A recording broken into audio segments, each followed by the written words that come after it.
Hello everyone, मेरा नाम आदित्य कुंवर है। इस नए साल की ये मेरी पहली वीडियो है। 2024 is starting and I hope इस नए साल में आप लोग जो अचीव करना चाहते हैं वो अचीव कर सकेंगे। आज की कहानी एक ऐसे सीरियल मर्डर के बारे में है जिसने लगभग 1 साल तक पुणे के लोगों को सोने नहीं दिया, और इस पूरी कहानी को Joshi Abhyankar serial murder case के नाम से जाना जाता है। Welcome to the case study with मी।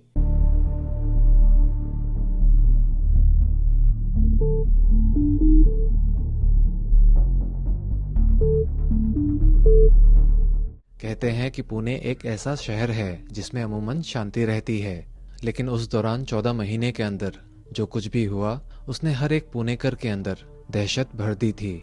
साल भर के अंदर एक के बाद एक 10 लोगों का मर्डर, और डर का आलम यह था कि शाम होते ही लोग अपने खिड़की दरवाजे बंद कर लेते थे। तो आखिर ये पूरा माजरा क्या था, इसकी कहानी मैं आपको आगे सुनाता हूँ। पुणे को बेसिकली एक शांत शहर माना जाता है और जहाँ पर अपना लोग रिटायरमेंट प्लान करते हैं। यहाँ पर कई आईटी हब्स हैं और दुनिया भर के टेकीज यहाँ पर काम करने आते हैं। But on 1 November 1976 Pune police को विजयनगर कॉलोनी से मर्डर की जानकारी मिलती है। जानकारी मिलते ही जब पुलिस विजयनगर कॉलोनी पहुंचती है तो उनके होश उड़ जाते हैं, क्योंकि उस घर में 3 लाशें पड़ी हुई थी। तीनों लाशों के मुंह में कपड़ा ठूसा हुआ था और तीनों के हाथ और पैर भी बंधे हुए थे। तीनों के गले में नीले रंग की एक जैसी ही नायलॉन की रस्सी बंधी हुई थी। इसके अलावा उन तीनों लाशों में से एक लाश पर कोई भी कपड़ा नहीं था। शुरुआत में तो पुलिस को लगा कि यह कोई आपसी रंजिश का मामला है, लेकिन जब पुलिस ने पूरे घर का मुआयना किया तो पहली नज़र में जो पुलिस के सामने आई वो ये थी, ये जो मर्डर्स हैं वो लूटपाट के इरादे से किए गए हैं, क्योंकि घर का सारा सामान इधर उधर बिखरा पड़ा हुआ था।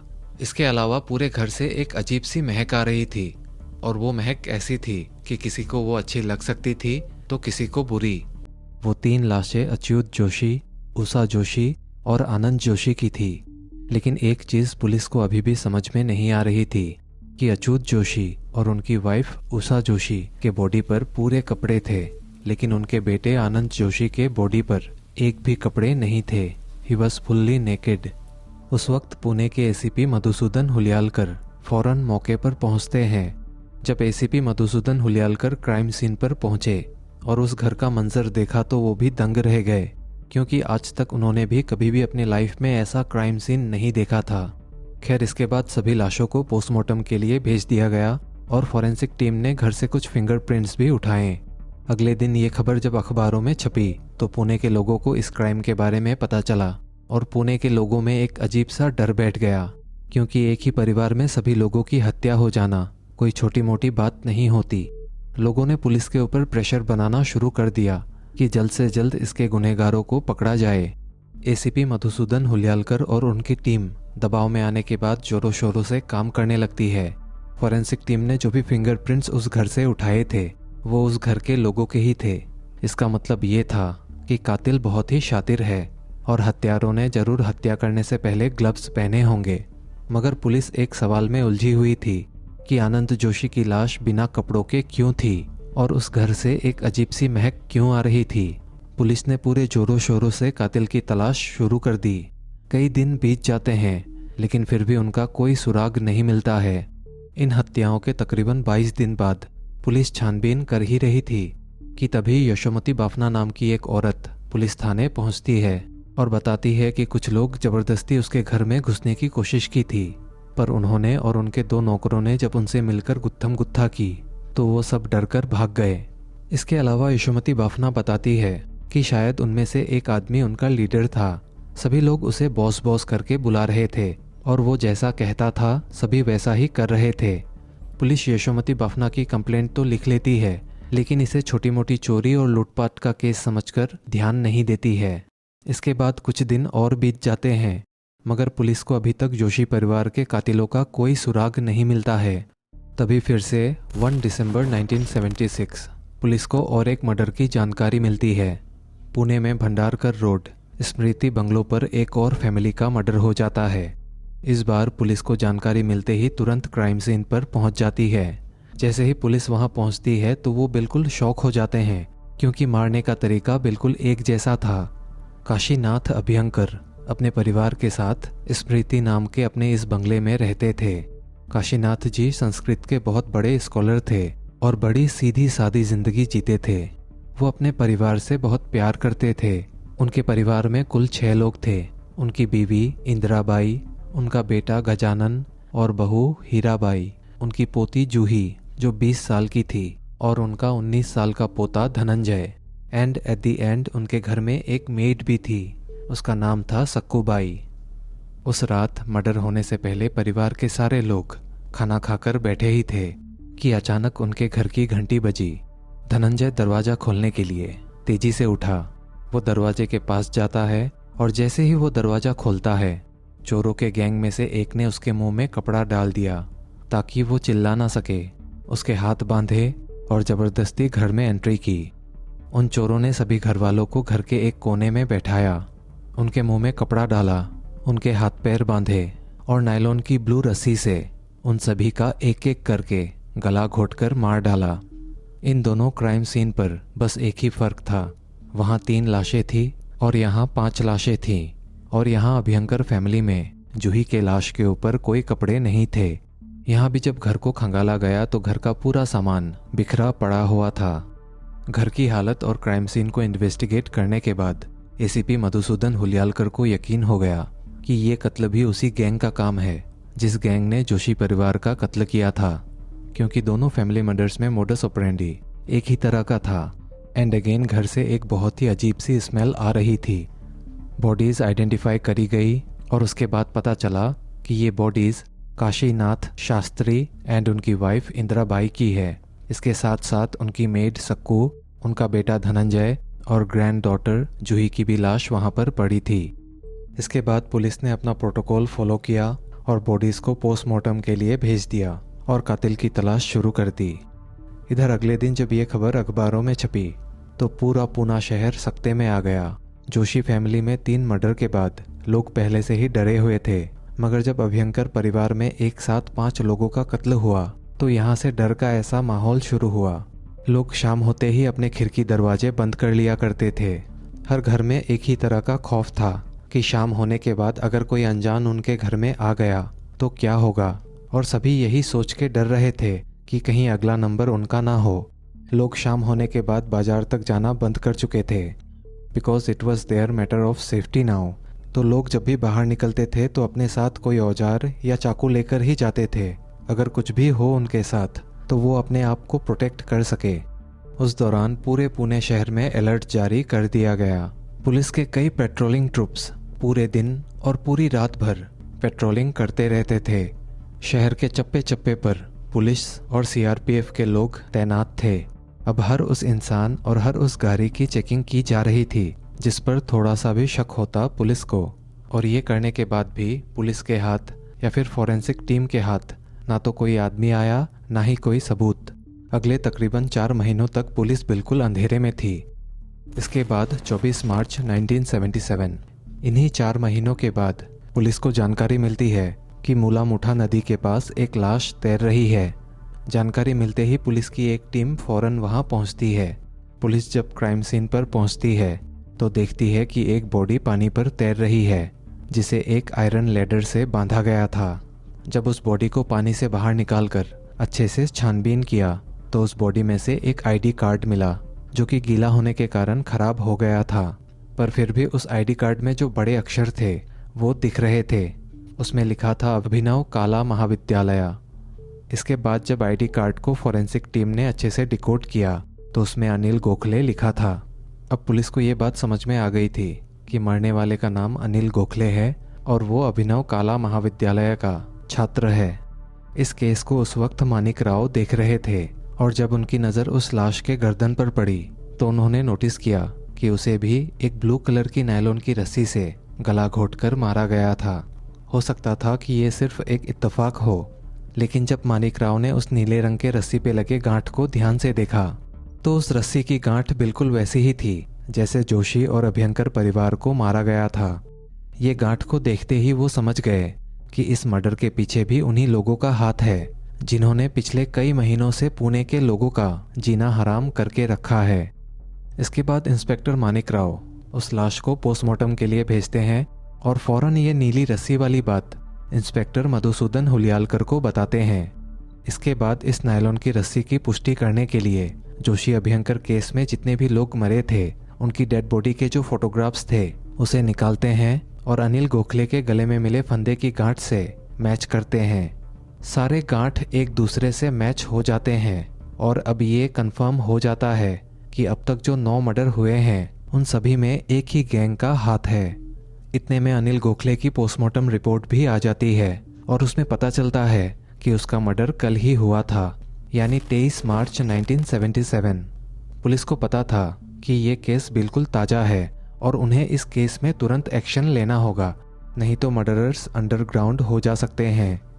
इसीलिए एसीपी हुलियालकर और उनकी टीम फौरन अभिनव महाकला विद्यालय पहुंचती है, क्योंकि अनिल गोखले उसी कॉलेज का स्टूडेंट था। वहां पहुंचने के बाद पुलिस ने यह पता करने की कोशिश की कि अनिल गोखले को लास्ट टाइम किसके साथ और कहां देखा था। वहां के एक स्टूडेंट ने पुलिस को बताया कि अनिल गोखले को आखिरी बार राजेंद्र जक्काल के बाइक के पीछे बैठा हुआ देखा गया था। कोइंसिडेंटली राजेंद्र जक्काल भी उसी वक्त महाविद्यालय में ही था और पुलिस ने राजेंद्र जक्काल को उसी वक्त पुलिस थाने लेकर पूछताछ करना सही समझा। थाने पहुंचने के बाद जब एसीपी हुलियालकर ने जक्कल से पूछा कि वो कल 23 मार्च 1977 की शाम को कहाँ था, तो उसने बताया कि वो अपने 3 दोस्त दिलीप सुतार, शांताराम जगताप और मुनावर हारून शाह के साथ था। इसके बाद पुलिस ने उसके 3 दोस्तों को भी दबोच लिया और पुलिस थाने लेकर चारों से अलग अलग बिठाकर पूछताछ करने लगे। पुलिस ने फिर 1 हफ्ते का इनसे ब्यौरा मांगा और आखिरी दिन के पूछताछ में इनके स्टेटमेंट्स एक दूसरे से मैच नहीं हो रहे थे। पुलिस को उसी वक्त इन चारों पर शक हो गया था। पुलिस को इस बात पे यकीन हो गया था कि ये चारों कुछ ना कुछ छिपा रहे हैं। इसके बाद जब पुलिस ने उन पर और प्रेशर डाला तो राजेंद्र जक्काल ने पुलिस को बताया कि उसे लगता है अनिल और प्रकाश के मर्डर के बीच कोई ना कोई कनेक्शन जरूर है, क्योंकि वो दोनों ही अभिनव काला महाविद्यालय के छात्र थे। प्रकाश का नाम सुनकर पुलिस थोड़ा शॉक हो गई, क्योंकि जनवरी 1976 से अप्रैल 1977 तक 9 लोगों का मर्डर हो चुका था, लेकिन मरने वालों में प्रकाश हेगड़े का नाम पुलिस को पहली बार सुनाई दिया। अब पुलिस प्रकाश के बारे में जानकारी इकट्ठा करने के लिए उसके घर चली गई, जहां पर पुलिस को उनके फादर सुंदर हेगड़े मिले। इसके बाद प्रकाश के पिता ने पुलिस को बताया कि पिछले 1 साल से प्रकाश की कोई खबर नहीं मिली है। प्रकाश के गायब होने के कुछ दिनों बाद उसके पिता को एक नोट मिला था जिसमें लिखा था कि मैं अपनी मर्जी से घर छोड़कर जा रहा हूं और मुझे 1 लाख रुपए की सख्त ज़रूरत है। पुलिस ये सारी बातें सुनकर थोड़ी हैरान हो गई। इसके बाद प्रकाश के फादर ने पुलिस को एक महत्वपूर्ण जानकारी दी। प्रकाश को सभी लोग घर में देवदास बुलाते थे और इससे पहले वो जब भी लेटर लिखता था तो उसमें आखिर में अपना नाम देवदास ही लिखता था, लेकिन ये जो नोट प्रकाश के पिता को मिला था उसमें उसका नाम प्रकाश हेगड़े लिखा था। प्रकाश के पिता ने कहा कि प्रकाश जब गायब हुआ था तो वो गए थे पुलिस स्टेशन रिपोर्ट लिखाने, लेकिन पुलिस ने नोट को देखकर कहा कि जब बेटा अपने मर्जी से घर छोड़कर गया है तो इसमें हम क्या ही कर सकते हैं। पुलिस को लगा कि बेटा अपने मर्जी से घर छोड़कर गया है तो कुछ दिनों बाद अपने आप ही वापस आ जाएगा, लेकिन ये नहीं हुआ। पिछले 1 साल से प्रकाश लौटकर ही नहीं आया। अब पुलिस के दिमाग में एक बात चल रही थी, जब प्रकाश 1 साल से गायब है तो राजेंद्र जक्काल को कैसे पता कि प्रकाश का मर्डर हो चुका है। प्रकाश के पिता द्वारा जो 1 साल पहले रिपोर्ट की गई थी उस रिपोर्ट को भी पुलिस ने निकाला टू कंफर्म कि प्रकाश के पिता सच बोल रहे हैं या नहीं, और उसके पिता सच बोल रहे थे क्योंकि उन्हें वो कंप्लेन मिल जाती है। आखिर में पुलिस के मन में यही सवाल आता है, राजेंद्र जक्काल को कैसे पता कि प्रकाश नाम का कोई व्यक्ति है जिसका मर्डर भी हो चुका है। इसका यही मतलब हो सकता था कि राजेंद्र जक्काल इन सारे मर्डर्स में शामिल है, या फिर इसे कोई ऐसी बात पता है जो ये पुलिस को नहीं बता रहा है। अब पुलिस के सामने एक मुश्किल थी। ये सारे इन्फॉर्मेशन के आधार पर उन चारों को गिरफ्तार नहीं किया जा सकता था।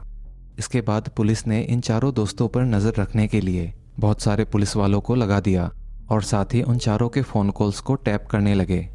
उस वक्त सेल फोन्स तो हुआ नहीं करते थे, इनके घर के जो लैंडलाइंस थे उन्हीं को टैप किया जा रहा था। पुलिस के लोगों ने लगातार उन पर नज़र रखना शुरू कर दिया था और एक दिन अचानक पुलिस को वो मिल गया जिसकी उन्हें तलाश थी। ये चारों एक साथ बात कर रहे थे। जो चीज़ पुलिस वालों ने सुन ली थी, ये सभी आपस में बोल रहे थे, सब कुछ ठीक है ना, पुलिस का खतरा तो नहीं है अब। उसके रिप्लाई में दूसरी साइड से एक आदमी ने बोला, बॉस है ना, फिर क्या खतरा। अब पुलिस को हिंट मिल चुका था। ये जो बॉस शब्द है, ये सेम शब्द उन 4 लड़के भी बोल रहे थे जो यशोमती जी ने बताया था जब उनके घर में रॉबरी करने आए थे। इन सब के बाद इमीडिएटली यशोमती जी को थाने बुलाया गया और उनसे पूछने के बाद ये बात कंफर्म हो गई थी कि यही वो 4 लोग थे जो उस रात उनके घर में रॉबरी के इरादे से आए थे। लेकिन फिर भी पुलिस वालों को अभी तक एक स्ट्रॉन्ग सबूत नहीं मिला था जिससे ये चारों गिरफ्तार हो जाते या फिर मर्डर से लिंक हो जाते। तो पुलिस दोबारा से अभिनव महाकला विद्यालय गई जहां ये चारों पढ़ाई करते थे। जब पुलिस फिर से महाविद्यालय पहुंची तो वहां एक लड़का था जिसका नाम सतीश घोड़े था। वो लड़का बहुत ही ज़्यादा घबराया हुआ था। उस लड़के की घबराहट देखकर पुलिस वालों को लगा कि शायद पुलिस को देखकर ये लड़का घबरा रहा है, तो एक पुलिस वाला उसे दिलासा देने के लिए उसके पास जा रहा था। जैसे ही पुलिस वाला आगे बढ़ने लगा, उस लड़के का पसीना छूटने लगा। पुलिस वालों को लगा कि कुछ तो गड़बड़ है इस लड़के में, जिसके कारण उस लड़के से अच्छे से पूछताछ करने के लिए उस लड़के को थाने लेकर आई पुलिस। जिसके बाद सतीश ने उगल दिया कि इन सारे मर्डर्स में इन चारों का ही इन्वॉल्वमेंट है, राजेंद्र, दिलीप, शांताराम और मुनावर। जब पुलिस ने सतीश से आगे पूछा कि तुम्हें कैसे पता इन सारे मर्डर्स में इन चारों का ही हाथ है, तब सतीश ने कहा कि ये बात खुद उन चारों ने सतीश को बताई थी। साथ ही साथ सतीश ने एक और बात बताई पुलिस को, इन चारों के साथ एक और आदमी है जिसका नाम था सुहास चंदक। एक और नाम आ गया था पुलिस के सामने। जैसे ही पुलिस को हर एक नाम मिल रहे थे, वो उनको दबोच रही थी, तो सुहास को भी नहीं छोड़ा पुलिस ने। थाने में सुहास को लाने के बाद पुलिस वालों ने कहा कि तू चुपचाप अपना क्राइम कबूल कर ले, नहीं तो तुझे हम इतना मारेंगे, और अगर तुम अपना क्राइम एक्सेप्ट कर लेते हो तो तुम्हें सज़ा कम होगी, नहीं करोगे तो हमेशा के लिए जेल में रहोगे और मार खाते रहोगे। ये सारी बातें सुनकर सुहास डर गया और उसने पुलिस वालों की मदद करने के लिए तैयार हो गया। उसने एक एक करके हर एक बात पुलिस को बताना शुरू कर दिया था। सुहास के गवाही के बाद पुणे पुलिस के पास काफ़ी सबूत और गवाह मौजूद थे जो इन चारों को दोषी साबित कर सके। इसीलिए 30 मार्च 1977 पुणे पुलिस राजेंद्र जक्कल, दिलीप सुतार, शांताराम जगताप और मुनावर हारून शाह को ऑफिशियली गिरफ्तार कर लेती है। इन्हें थाने लाने के बाद दोबारा से फिर से इनसे अलग अलग पूछताछ की गई। पिछले 14 महीने में जनवरी 1976 से लेकर अप्रैल 1977 में ये लोग कहाँ थे और क्या कर रहे थे। और इस बार भी ये चारों मर्डरर्स पुलिस को फिर से घुमाने की कोशिश करते हैं। कोई कहता कि मैं पुणे में था, तो कोई कहता कि मैं दूसरे शहर में था। इनको जब पहले थाने लाकर पूछताछ की गई थी तो पुलिस इन पर ज़्यादा सख्ती से पूछताछ नहीं कर रही थी, क्योंकि उन्हें लग रहा था कि स्टूडेंट्स हैं, इन्हें ज़्यादा कुछ नहीं बोलते हैं। लेकिन इस बार पुलिस वालों ने इनके साथ पूरे सख्ती से पूछताछ की, जिसके बाद इन चारों ने शुरुआत से लेकर अंत तक कैसे सारे मर्डर्स किए एक एक बात पुलिस को बताना शुरू किया। मर्डर्स की शुरुआत होती है ऐसे। ये चारों लोग अभिनव कला महाविद्यालय के छात्र थे। इन चारों को पढ़ने लिखने में कोई दिलचस्पी नहीं थी। ये लोग रोज दारू पीते थे और कॉलेज के बाहर खड़े होकर हर आने जाने वाली लड़की को छेड़ते थे। इसके अलावा कॉलेज में इनका रोज किसी न किसी के साथ झगड़ा हो जाता था, तो इनकी लाइफ पूरी तरह से अय्यासी से भरी हुई थी। क्योंकि ये चारों लोग मिडिल क्लास फैमिली से बिलोंग करते थे, तो इनके लिए रोज दारू पीना, अय्याशी करना दिन ब दिन मुश्किल हो जा रहा था। इनके पास पैसे कम पड़ने लगे थे और शुरुआत में पैसे जुटाने के लिए इन चारों ने छोटी मोटी चोरियां करना शुरू कर दिया था। शुरुआत में ये साइकिल चुराते, किसी के बाइक से पेट्रोल चुरा लेते। ऐसा करके ये पैसा जुटाते और दारू में खर्च कर देते, लेकिन फिर भी इनके पास पैसे कम ही हो जाते। एक दिन चारों को क्या सूझा कि कोई बड़ा हाथ मारते हैं। इन चारों ने आपस में बात की कि हम एक बड़ा प्लान बनाते हैं जिसमें हमें बड़े अमाउंट में पैसा मिलेगा और हम 1-2 साल आराम से काट सकते हैं।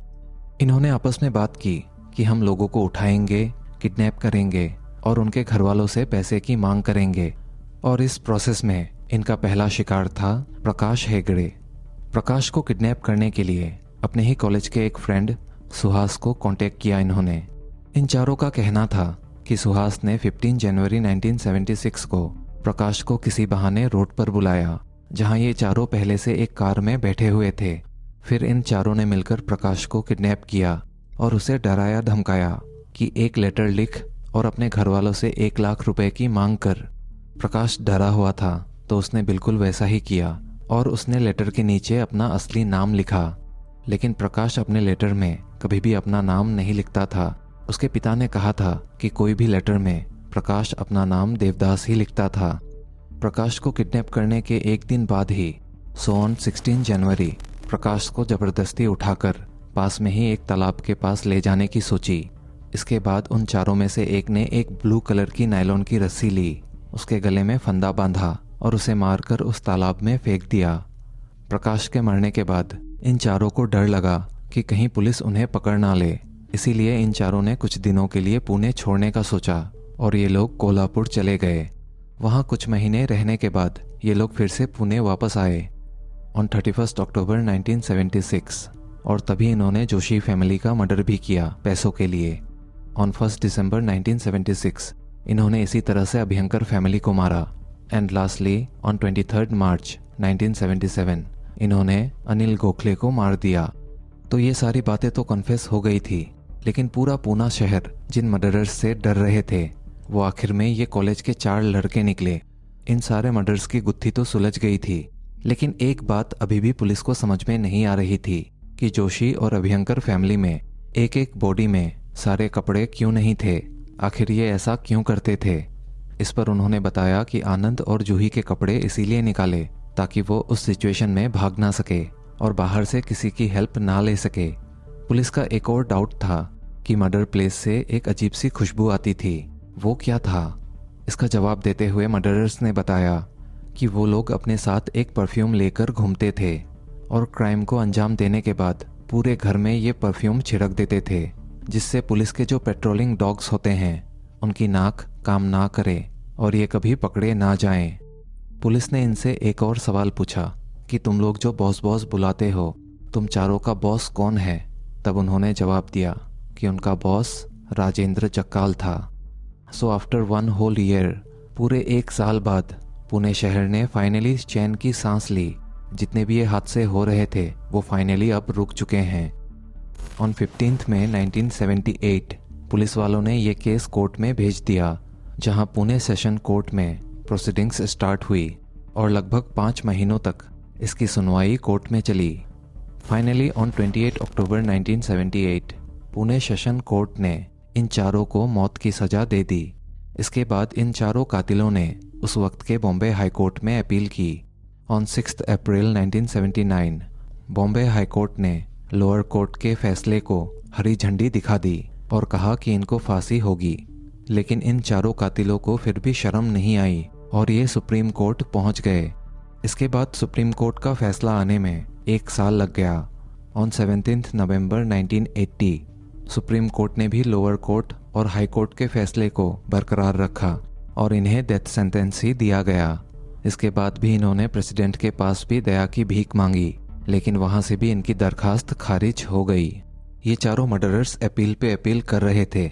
ये मरना नहीं चाहते थे, ये चाहते थे कि इनकी सजा को ये और लंबा खींचते रहें, लेकिन इनकी मंशा कामयाब ना हो। इसीलिए पुणे के कुछ बिजनेस टाइकून्स, कुछ नामचीन लोग, डॉक्टर्स, लॉयर्स एक साथ आए, जिन्होंने साथ में एक लेटर लिखवाया और ये लेटर कोर्ट में पेश किया गया।